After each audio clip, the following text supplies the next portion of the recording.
आमे ओडिया भारी बढ़िया। आम ओडिया मानकर पखाला भात है सबुठारु प्रिय खाद्य। सांग माने मु तुमको एते कथा काहेकि कहूची मो वीडियो को शेष पर्यंत देखिले जानी परिबे। घटनाटी हेउची सांग माने काली मु जेतिकी भात रांधिथिली ताहा आम परिवार पई ठीक थिला, किंतु राति रे देखिला बेलकू पड़िला बाहाघर भोजी। समस्ते सियाडे गले। भोजी खाइबारु पखाल तक सबु बलका रहिला। बापुरे एते भात, मो मुंडे चिंता पशिगला। कौन करी आम घरे पखाल खाइबाकू सेते केही भल पाआंती नाही। एपटे देखिला बेलकू पंचुक चलीछि, घरे आमिष पशिबनी, नहले माछ आनी भाजी देइथिले समस्ते पखाल खाई देई थांते। सांग माने देखंतु तापर मु कौन कली, प्रथमे कलरा आलू चेका चेका करी काटी देली, तापरे ताकू भाजिली, तापरे भेंडी टमाटो तेल रे भाजिली, बड़ी किछि से तेल कड़े पकई ताकू भाजी देली।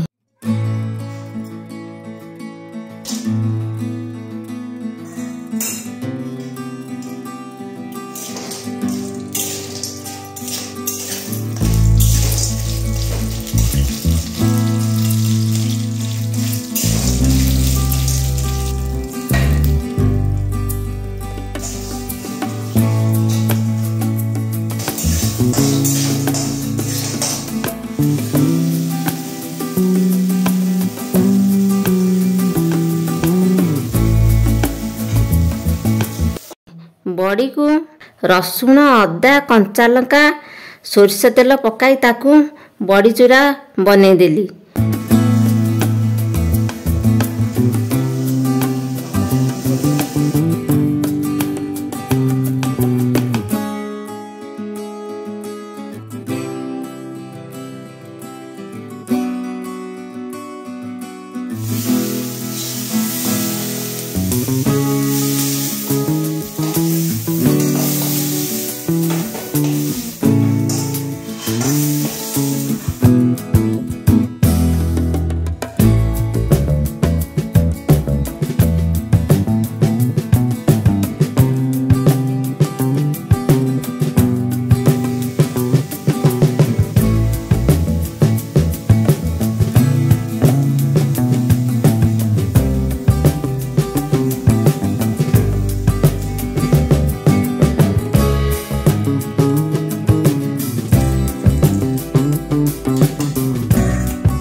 तापरे किछि बोदी झुडंग भाजी देली।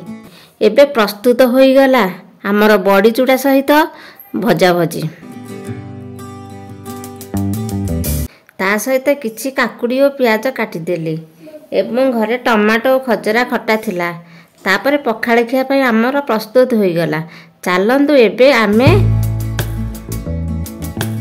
भात बाढ़ीबा। भात सहित सबू भजा भजी बाढ़ी देली एवं पिला मानकु डाकिली, आसंतु एबे पिला माने खाइबा केमिति लागुछि।